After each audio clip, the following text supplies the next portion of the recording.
안녕하세요. 정두희 교수입니다. AI 혁신을 위해서 던져야 될 핵심 질문은 인공지능의 어떤 기술을 사용할 것인가입니다. 인공지능이 제공하는 핵심적인 기능은 인식, 예측, 자동화, 소통, 생성이라고 말씀드렸습니다. 지난 회에서는 인공지능의 인식과 예측 기능을 살펴봤습니다.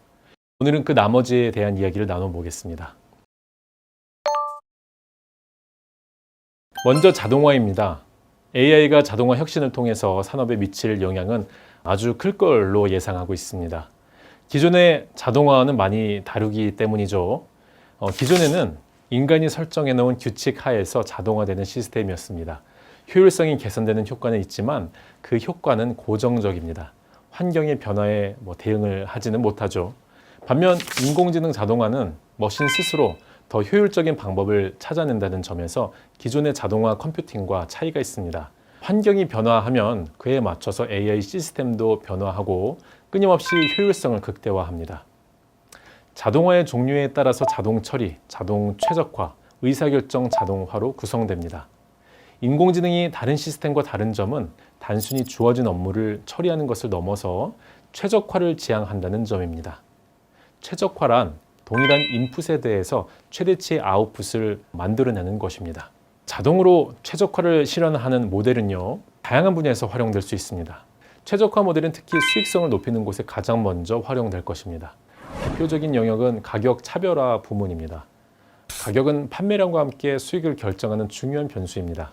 선진 IT 기업은 수익을 극대화하기 위해서 가격을 고객별로 또 상황별로 유연하게 조정하는 다이내믹 프라이싱 전략을 사용하고 있습니다. 에어비앤비에서는 머신러닝에 기반한 가격 책정 시스템을 가동하고 있습니다.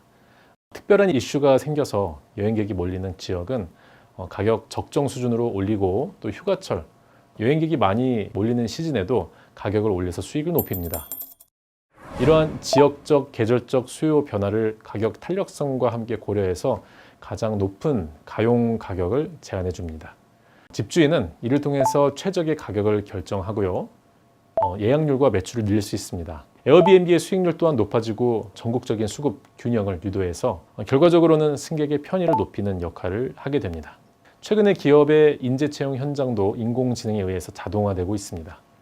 인공지능은 서류를 걸러주는 과거의 수준에서 벗어나서 이제는 대면 면접에도 관여를 하고 있죠. 지원자의 정보나 이 특징에 맞는 질문을 AI가 던지고 그에 대한 지원자의 답변을 평가합니다.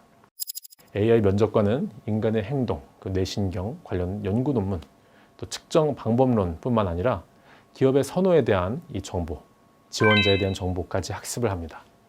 지원자의 표정, 답변 내용, 사용하는 단어 이런 것들을 분석해서 기업의 가치관과 필요 역량에 부합하는지를 평가하고 수치화된 결과를 알려줍니다.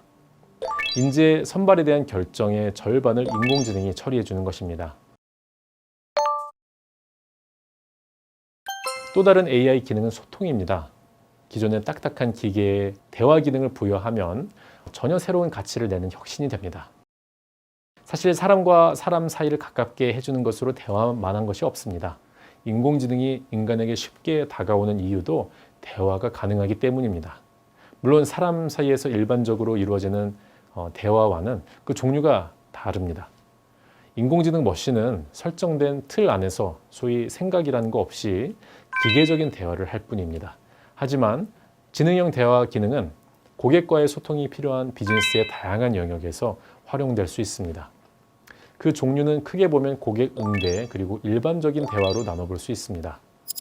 2019년 CES에서 주목받은 로봇 포르페우스는요, 인공지능 탁구 코치 로봇입니다. 단순히 탁구만 치는 것이 아니라 상대에게 자세나 잘못된 습관에 대한 정보도 알려줍니다. 신체를 단련해줄 뿐 아니라 동기를 부여해주는 역할도 합니다. 이 로봇을 개발한 옴론은 기술이 사람과 어떻게 상호작용하는지를 연구하기 위해서 이 포르페우스를 개발했다고 합니다.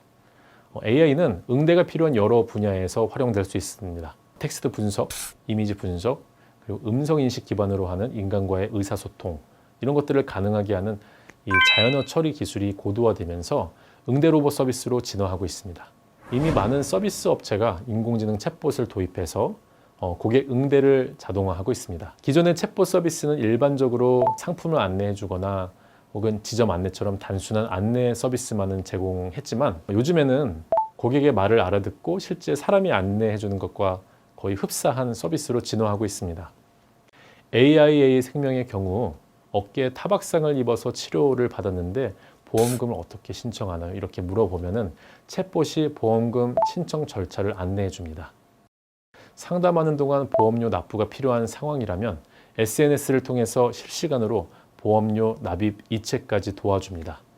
시간과 장소에 상관없이 24시간, 365일 간편하게 상담 서비스를 이용할 수 있다는 점에서 인간 상담사에게 의존하는 기존 서비스와 큰 차별성을 지닙니다.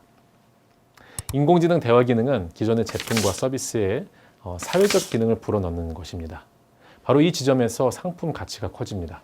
명령만 수행하는 몸이 건조한 기계가 나의 기분과 필요를 알고 또 다정하게 대화를 건네는 이런 사회적인 존재로 탈바꿈하는 것입니다. 딱딱한 스피커나 거울에 이 비서 역할을 부여하고 사람들이 오고 가는 곳곳에 이 다정한 안내원 역할로 둘 수 있게 되는 거죠. 외로운 사람들의 대화 친구 역할을 할 수도 있습니다. 1인 가구가 늘어나고 있고 개인주의 경향이 점점 세지고 있죠. 그리고 고령화도 점점 심화되고 있는데 인간적인 친밀감이 점점 사라지는 시대에 이러한 소프트한 기능은 중요한 대안이 될 수 있습니다. 끝으로 인공지능이 제공하는 생성 기능입니다. 인공지능이 인간의 감성이 지배하는 창작의 영역까지는 들어올 수 없다는 이야기를 그동안 많이 해왔습니다. 하지만 인공지능은 이미 예술 영역에서도 활동을 시작했습니다. 이 그림은 AI가 그린 것이고요. AI 아티스트 마리오 쿨링게만이 그린 행인의 기억이라는 작품입니다. 소더비 경매에서 4만 파운드, 우리 돈으로 한 6천만 원 정도에 해당되는 그 금액에 낙찰됐습니다.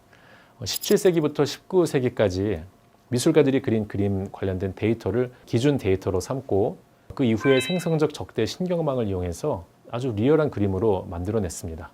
경매 시장이 어떤 곳입니까? 예술 작품이 거래되는 시장입니다.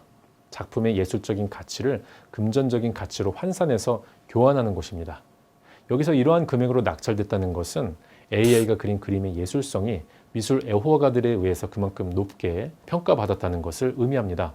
AI가 예술에는 들어올 수 없다는 이야기를 많이들 해왔는데요. 그런 주장을 깨는 아주 획기적인 상황이라고 볼 수 있습니다.